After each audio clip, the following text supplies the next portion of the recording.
Thanks for tuning in to our seller interview series. Up to date, we've got an Amazon FBA business for sale in the home and kitchen niche. Created in December 2015, this business makes $4,073 per month in net profit, and the listing number for this business is 40911. Now, we do these interviews to give potential buyers more information about both the seller and the sites they're looking to purchase. We hope these insights are helpful for you in making a buying decision. We've got the seller with us today to go through the business that cover everything from niche selection to traffic and monetization. Thanks for coming on, Cody. Yeah, thanks for having me, Greg. Yeah, definitely. Before we begin and start asking you some questions here, just to give a quick summary of the business for everyone out there listening in. As I mentioned, it was built in December 2015, has a monthly revenue of $19,599 with expenses sitting at $15,525 for that total net profit of $4,073. Now that is over a 6-month average. Included in the sale for this business is the domain, any files associated with the website, logo files for the business, both products, complete files including UPC codes, AI files, photos, ebooks, and all other applicable files. So with that said, Cody, could you please just tell us a little bit about your background in building and running online businesses? Is this kind of your first one, or is it one of many? Yeah, definitely. So I've always grown up with the computer and internet, of course, and for a few years I worked for a global industrial distributor. So that gave me a good understanding of logistics and just the entire shipping process. And from school, I had a good marketing background. So with all that together, I felt ready to jump into FBA. It was my first online venture in that sense. Awesome. So when you came up with the idea for this business, did you do some research into the competition? Did you find a gap in that market? Or was it something that you were just naturally kind of drawn to, this niche? Yeah, no, definitely. That's a good point to bring up. There was a gap in the niche that I found initially. So I felt it was a good point, a good starting point to exploit and to move into, at least. Definitely. So for someone out there looking at this, and maybe they're not super familiar with how Amazon FBA works, or maybe they're not even super familiar with, an online business, maybe this is kind of their first acquisition they're looking to make. How does this business make money? Could you just briefly describe how you're bringing in revenue? Yeah, so right now I'm importing private labeled products from China. I bring them into the US and I have them delivered to Amazon. And then from there, they get listed on Amazon's catalog pages.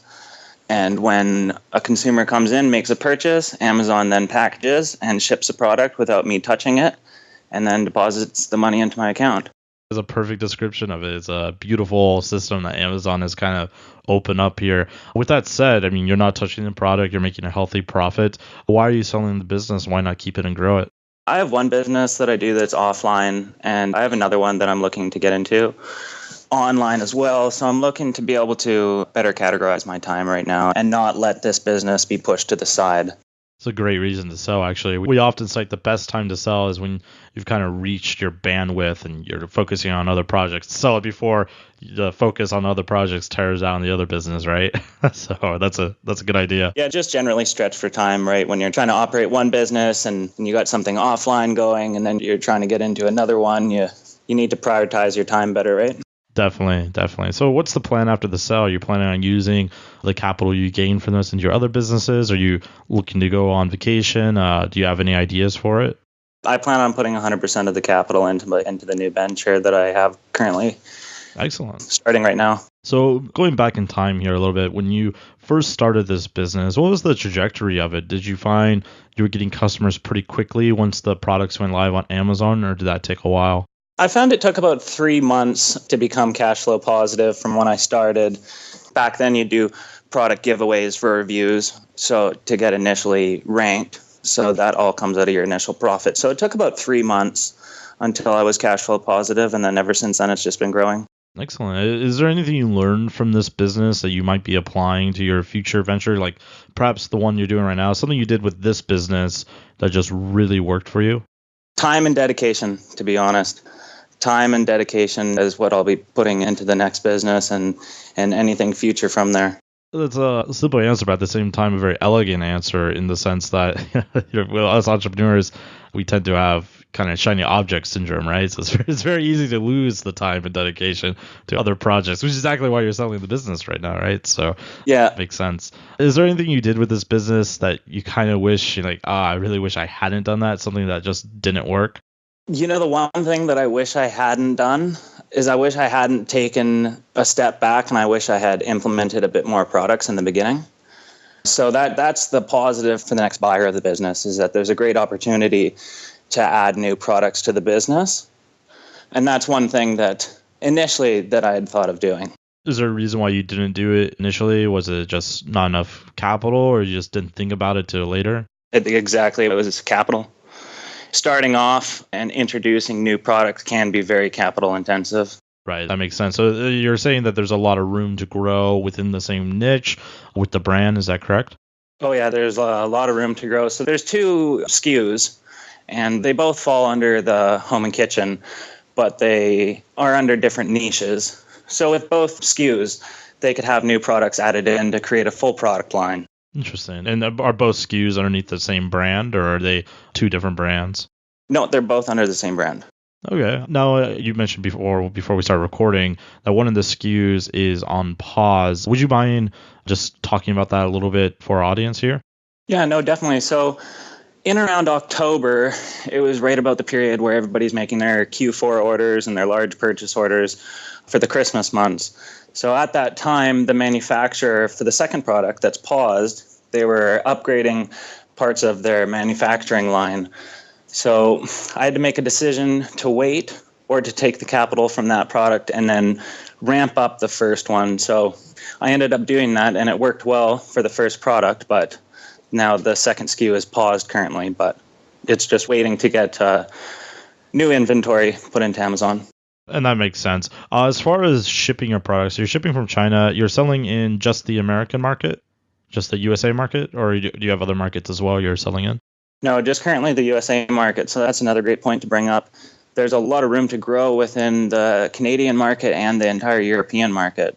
Yeah, definitely. I was actually just recently talking to another seller, another Amazon FBA seller in UK, and he informed me that you can actually just at a click of a button, if it's all set up in the UK, suddenly be all over in the European Union, because Amazon uses the same fulfillment warehouses throughout most of that region. So I thought that was quite intriguing and very, very efficient, definitely. So with that said, when you're shipping your products to America from China, are you shipping by boat or are you shipping by air? I've done both, and the forwarder that I use, they've done both for me, so that's great. Currently, I'm in a good system where I'm just implementing sea. I've found it to be, it's about a quarter the cost of air. Right, definitely. Takes like what, about a 30-day longer lag time than by air though? Yeah, I found it from the factory to Amazon's doorstep, I found it to be about 30 extra days. That makes sense. Well worth it though in terms of the profit margins as we get those logistics down. How stable are their earnings? Do you find that there's much seasonality at all? Yeah, to be honest, there is seasonality. Now, by saying that, I mean it goes down to, maybe 10,000 a month, but in the summer months, we were having $25,000 a month revenue. And in December of 2016, we did 53,000 in revenue. That's great. Pretty good spike during Christmas time, it sounds like, and I'm assuming just overall growth as well, because the business is older at that point. Moving back here just a little bit with traffic, are you finding that the majority of your sales are coming from like Amazon organic traffic, or are you doing some Amazon PPC as well, or something else? In the beginning and for the first year, I was using PPC, and I found that as I dialed it back, of course, your profit margins grow, and I've held a fairly good organic ranking. So for the past little while, I haven't really been implementing PPC. I keep it running at a low amount just to show relevance to Amazon. Excellent. Is there anything else you're doing to bring people to the listing, or is that the majority of it? Honestly, right now for this business, that's the majority of it. But as I say that, there is a full social network or a social media network that's been implemented. Facebook, LinkedIn, Pinterest. They all just need time and daily content added, and that would be a great growth opportunity. Definitely. Now, the website that you have included here, is that just kind of a placeholder for this product, or are you using that for anything like driving traffic to that as well? Up until now, I haven't used it to drive traffic. I used it initially for listing information for consumers to go in for product warranties and for manuals and And then also for brand registry, both products are brand registered with Amazon. Do you have a email list as well with, like, say, your customers that purchase the product? Do you do any kind of email capturing? Yeah, whenever a customer fills out the warranty form or the contact entry form, I do then save that email list. Cool. Now, just a hypothetical here. Let's pretend you're not going to sell the business. You're going to keep it and you want to grow it. What would be the least risky path you would focus on to grow this business? I would probably start Shopify store and increase social media and list on Amazon Canada. So you expand into two different markets and also work on creating a full-fledged funnel that you control the entire process through. Exactly. For the lowest risk and easy accessibility, I believe that would be the easiest. Shopify store and expanding into Canada. I think that's a good idea, especially expanding to Canada, but also you could take that list, what email list you do already have of, the customers who actually bought from you already, and kind of build a lookalike audience to kind of start that Shopify engine once the new owner does get it going, if they choose to go down that route. But on the flip side here, would you do anything different if you were just incredibly risky and wanted to grow the business as quickly as possible, just kind of threw caution to the wind and wanted to grow? If I wanted to do that, I would pick my main supplier for my main SKU right now. They have a catalog of over 100 products, and what I would do right now is I'd pick 5, I'd source them, and I'd ramp up the product line. Excellent. Does your supplier also do drop shipping? Is there any potential there? Like, say, the new owner, he creates a Shopify store, he looks at that catalog. Could he possibly create a drop shipping agreement with the factory as a way to kind of test the products through their Shopify store?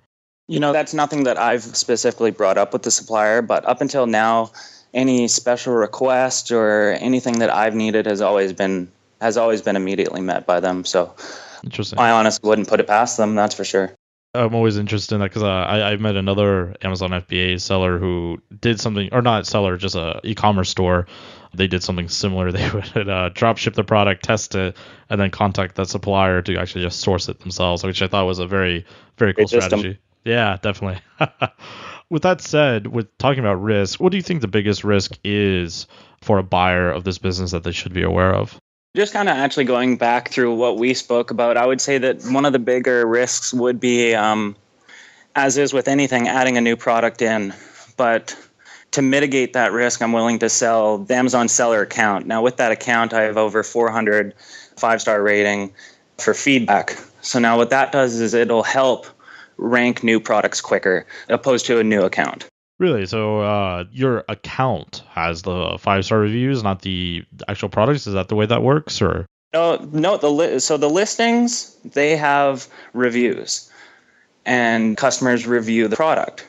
But your seller account also has a feedback rating, and customers can also review your feedback rating. And as you have a higher feedback rating and a higher star rating, I've heard that as you introduce new products, it can assist as Amazon sees you as a good seller. Interesting. I did not know that. That's pretty cool. So that's definitely a good way to mitigate risk, especially if the buyer wishes to expand into all the different products that you were mentioning that is possible with this niche. Moving kind of into what you're doing currently, though, to maintain it. What are you doing? How does your week look like? Are you doing something weekly, or is it just more like a monthly kind of maintenance where you just reorder the product when you need to? Honestly, I'd say this is the best part. There's really nothing to be done weekly. I try to make a point every morning I sign in, and basically all I'm really doing is I'm just checking for customer emails, checking quickly on the listing just to ensure that, everything's working. Amazon hasn't paused the listing for any reason or anything like that. So I'd say I spend, 5 minutes a morning, so maybe an hour a week. And then on the weekly, I'll check inventory levels and ensure that I have enough inventory until my next order is ready. That's great. And I'm assuming you must have some kind of method to the way you run the logistics with the company. Do you have that kind of all outlined, like when like, all right, now I need to order more product, or do you just kind of go by gut feeling based off previous supply and demand? I kind of go by the past couple months and how sales have been. But from my past experience with logistics companies, I've been able to set up a great system. So when I place my order in China with the supplier, all I do is I send my freight forwarder the information, and then they take it from there. So what they'll do is they'll contact China, they'll set everything up, They'll get all the product here, and they'll also house it in their warehouse until I'm ready to send it to Amazon. That's great. So they actually hold it for you. Is that like an additional cost, or is that just part of their service? Yeah, it's an additional cost per pallet, but it's 1/10 of the cost that Amazon charges you to house Oh, it. nice. So what they'll actually do is, say you bring in 1,000 units. What they'll actually do is they'll allow you to send 200 units out every 2 weeks if you want, so that you're not holding lots of inventory at Amazon and accumulating their large fees that they have now.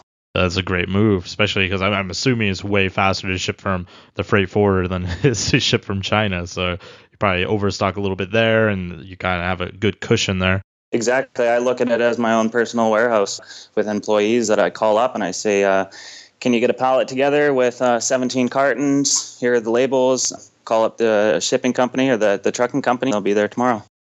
That's awesome. That's cool. Completely hands-free. That's great. Now, moving into some wrap-up questions here, would you be willing to sign a non-compete with the new buyer saying, hey, look, I'm not going to go and create this same product, the same business after you buy it from me? Yeah, I would. Seeing that I'm going into a complete different niche and business line, I would have no problem with that at all. And how much support would you be willing to offer a buyer? I think that I put on there 30 days and 2 Skype calls, but as so, I would be willing to provide additional assistance if needed. Right. Obviously, within reason. Additional assistance doesn't necessarily mean 10-hour Skype calls every day, right? No, you said. Yes, exactly. Now, obviously, the best case scenario here for you and for Empire Flippers is someone comes in, buys the business full price, no questions asked, all that good stuff. But would you at all be willing to do something like an 80% split or earn out where they put 80% down, and maybe after a certain training period that's agreed upon, they pay the remainder 20% or some kind of earn out on that remainder? Would you be open to something like that? Yeah, I would be open to speaking with the potential buyer about that for sure. Awesome. Now, before I ask you my final question here, Cody, I just want to give a quick summary again of the business for everyone out there listening in. As I mentioned at the top of the show, it was built in December 2015, has a monthly revenue of $19,599. Expenses are sitting at $15,525 for that total net profit of $4,073. That is over a 6-month average.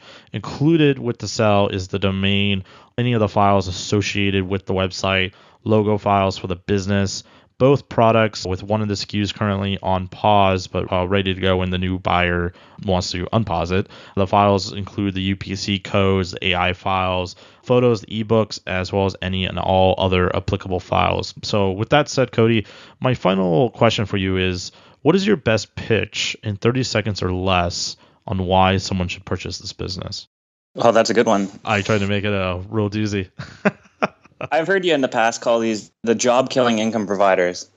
And, I tell everybody, start online now, and you'll be able to drop your 9-to-5 eventually. For this business specifically, there's tons of room for expansion and opportunity and continued success.